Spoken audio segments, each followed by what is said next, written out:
Yaklaşık 3 saat önce buraya geldik. Cennet gibi bir yere düştük. Şöyle göstereceğim direkt. Marina'nın oradayım. Otelin yan tarafındayım. Otel hemen birazcık ileride şurada. Mahe adasındayım. Ana adası Seyşeller'de. Zaten çok fazla ada yok. Maldivler gibi değil. Bu en büyük adası. Havalimanının olduğu ada diye. Şu anda bulunduğumuz yer. Yani bu alan şöyle. Bir sürü oteller ve restoranlar var gördüğünüz gibi. Tekneler var, marinalar var ve burası insan yapımı bir ada. Eden Island diye geçiyor. Şurada fotoğrafını göstereyim buranın. Yine videoya belki düşük modda başlıyorumdur. Çünkü uykum oluyor gerçekten ilk geldiğimiz anda. Gece uçuşlarından sonra ayılmam birkaç saat sürüyor. Burada yaklaşık 24 saat hatta 20 saat civarı bir yatımız var. Aslında inanılmaz güzel bir ülke. Havadan baktım. Dağlar efsane duruyor gerçekten. Bu tarafa doğru ana şehir var. Çok büyük bir yer değil. Bütün adayı Malé Adası, Maldivlerin başkenti gibi yürüyemezsiniz ki orayı da çekeceğim. Ancak arabayla çok kısa vakitte bütün adayı gezebilirsiniz. Bugün yorgun olduğum için burada geçireceğim. Bu insan yapımı adayı yürüyeceğim şimdi. Size de orayı göstereceğim. Suyun rengine bakar mısınız zaten? İnanılmaz güzel. Yarın bu adadan yürüyerek ayrılıp şu tarafa doğru gideceğim. Orada başkent Victoria şehri var. Orayı birazcık gezeceğim. Bir de vakit bulabilirsem eğer dağlara çıkacağım. Dağlarda yürüyüş patikaları var. Oralara bakmak istiyorum. Şimdi bu adayı birazcık gezelim bakalım neler var etrafta. Evet, bulunduğumuz adada şöyle bir AVM var. AVM dediğimde küçücük bir yer var aslında. Birkaç tane dükkan var içinde. Şöyle balık turları var. Vaktim olsaydı yani ileride buraya tatile falan gelirsem, ki aklınızda olsun, tatile gelirseniz ve balık tutmayı seviyorsanız efsane balıklar var. AVM şu şekilde. Bütün dükkanlar kapalı. Etrafta açık dükkan yok. Her şey kapanmış. Sadece süpermarket açık. Süpermarkete gideceğim. Orada birkaç bir şey alacağım kendime. Meyve falan bulmayı hedefliyorum. Tam söylediğimde karşıma çıktı. Bütün her yerde kokonatlar var, görüyorsunuz. Kokonatı nerede göstermiştim? Miami'de göstermiştim. Direkt kırılıp pipet takılıp içilen kokonatı. Türkiye'de maalesef böyle bir şey yok ama tadı gerçekten efsane oluyor. Süpermarkete geldim. 8'den akşam 7'ye kadar açık. İçeride video çekmeme izin vermediler.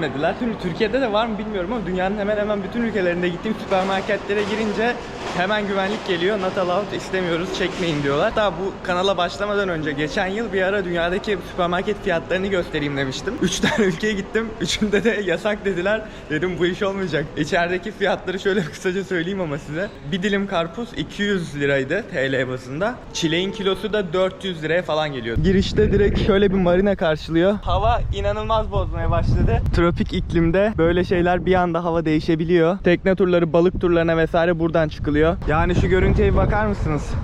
O tepelere kadar yürüyüş yolları var. Sabahın köründe kalkıp o tepelere gitmek istiyorum. Tropik ormanların olduğu bir dağ. Öyle her yerde bulabileceğiniz bir şey değil. Otele geri geldim şimdi. Şöyle otelin girişi. Bu arada ada etrafında sürekli bunlardan görüyorum. İnsanlar golf arabalarıyla ulaşım sağlıyorlar ada etrafında. Seyşeller kaplumbağalarıyla ünlü. Lagapos adalarında ve burada sadece dünyada 2 yerde bu kaplumbağalardan var. Gerçeği başka bir adada. Adaya botla gidiyorsunuz ve bu kaplumbağaların gerçeklerini orada görebiliyorsunuz. Şimdi otelin havuz kısmına çıktım. Şöyle bir havuzumuz var. Görüntü inanılmaz güzel havuzun ilerisinde. Dağlar var orada. Orada Aeroflot ekibi var. Hey!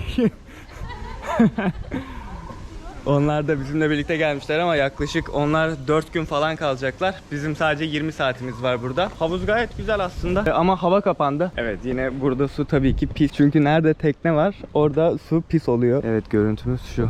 Otelin şu taraftan görüntüsünü göstermemiştim. Şöyle güzel bir görüntüsü var.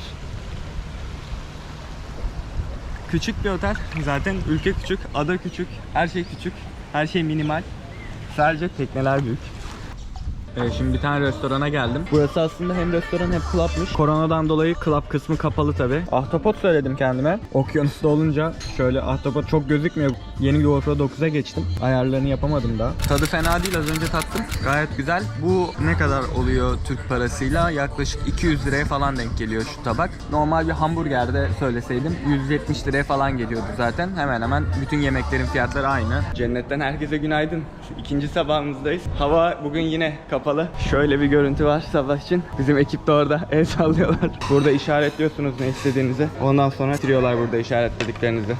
Kahvaltım geldi sonunda. Sosis istedim, bacon istedim, yumurta istedim, omlet istedim, fasulye istedim, mantar, hindi füme, birazcık meyve istedim. Bir tane de yoğurt istedim. Kahvaltı bayağı iyi geldi. Full şiştim şu anda. Yürüyüşe hazırım. Şöyle kısaca bir odayı göstereceğim. Evet, odamız burası. Burası böyle açık bir banyo yapmışlar. Şurada duş alıyorsunuz. Yatak burada. Buraya oturmaya yapmışlar.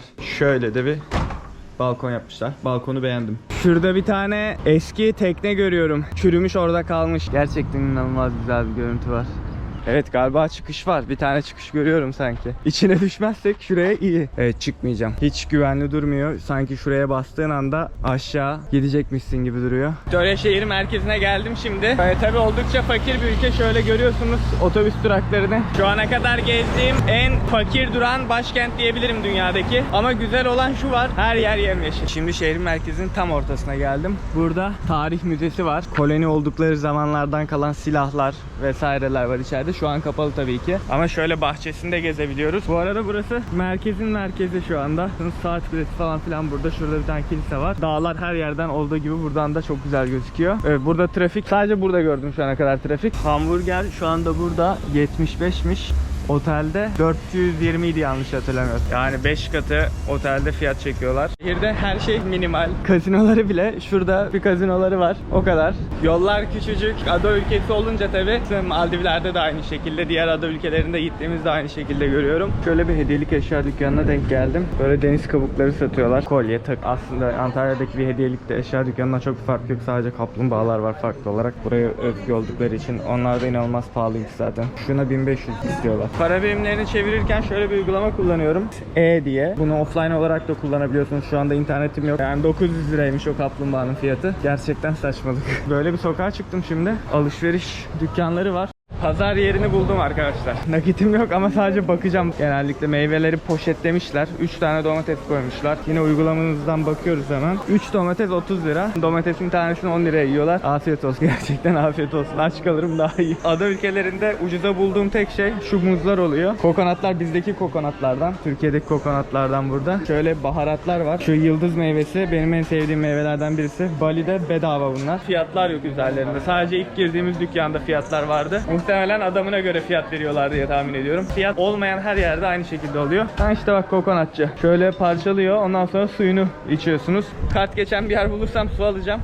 Onun dışında şimdi şu şekilde devam ediyoruz. Şu gördüğünüz tepeye çıkmaya çalışacağım. Hala vaktim var. Sonunda şu aptal maskeden de kurtuldum. Evet, şöyle kalıntıların olduğu bir yere geldim. Ne kalıntısı bunlar bilmiyorum. Şurada yazıyor galiba. Gidip bakalım. Evet, burası ilk mezarlıkmış.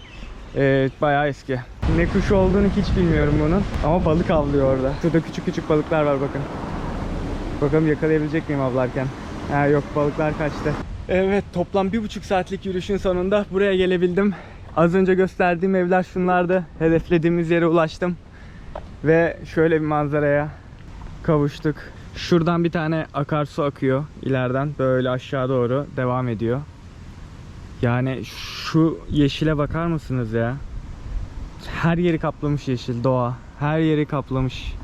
Daha bu yol böyle yukarıya doğru devam ediyor. Ben o kadar gitmeyeceğim ama şimdi. Çünkü fazla vaktim kalmadı, artık geri dönmem gerekiyor. Bir dahaki geldiğimde muhtemelen giderim. Yol aslında şu şekilde devam ediyor. Şurada insanların evleri var. Gerçekten suyun rengi çok güzel. Artık aşağı inme vakti. Otele giderken ilginç bir şeyler görürsem onları da çekerim. Mesela bunun gibi ağacın kökleri dışarıya çıkmış. Bakar mısınız ne kadar çok kökü var? Yarısı dışarıda kök. İnsanlar ormanla iç içe yaşıyorlar. Ve işte o dağ evlerinden bir tanesi. Şöyle çok yaklaşmayayım, insanlar rahatsız olmasınlar. Ama çok güzel duruyor ev. Gerçekten şahane duruyor. Şöyle hediyelikçi dükkanları gördüm yine. Burada da aynı şeyleri satıyorlar daha önce gösterdiğim dükkandakiyle. Şuradaki kaplumbağa bayağı büyükmüş. Şu az önce gördüğümüz balık avlayan kuş işte. Bunun ne olduğuna bakacağım, bu kuşun ne olduğuna. Böyle devam ediyor dükkanlar. Bir sürü böyle dükkan koymuşlar küçük küçük. Şimdi otele geri geldim. Yaklaşık 3,5 saat sürdü. Toplam 25.000 adım attım. Bayağı da yoruldum çünkü yokuş yukarı çıktım, gördünüz. Otelde şimdi birazcık rahatlıyorum. Şöyle güzel bir masa yapmışlar. Dün göstermiştim bunu zaten size. Yemek aldım süpermarketten. O video çektirmeyen süpermarketten. Şu muzlardan aldım. 4-5 tane burada var. Birazcık da orada var. Ekibe de aldım. Şöyle güzel bir manzara var karşımda. Yarım saat 45 dakika var. Hazırlanacağız. Ondan sonra çıkacağız. Uçuşa gideceğiz. Oteli gösterdim. Şehir merkezini gösterdim. Diğer adalara gitmeye fırsatım olmadı. Muhtemelen bir sonraki sefere de adalara gitmem ama yürüyüş yolunun sonuna kadar çıkıp o dağın en tepesine çıkmaya çalışırım. Umarım izlerken keyif almışsınızdır. Beğendiyseniz beğen butonuna basmayı unutmayın. Bir sonraki destinasyonda görüşmek üzere. Hoşçakalın. Andalusu neydi ya? Dur. Burada fiyatlar ucuz işte. Uygulamanızdan bakıyoruz hemen. 3 domates 30 lira. Pahalıymış, vazgeçtim. Şimdi adanın girişi olan köprüye geldim. Hello. How are you? Thank you. Ha? I cannot. Oh. İnsanlar da bana bakıyor ne yapıyor bu kamerayla diye.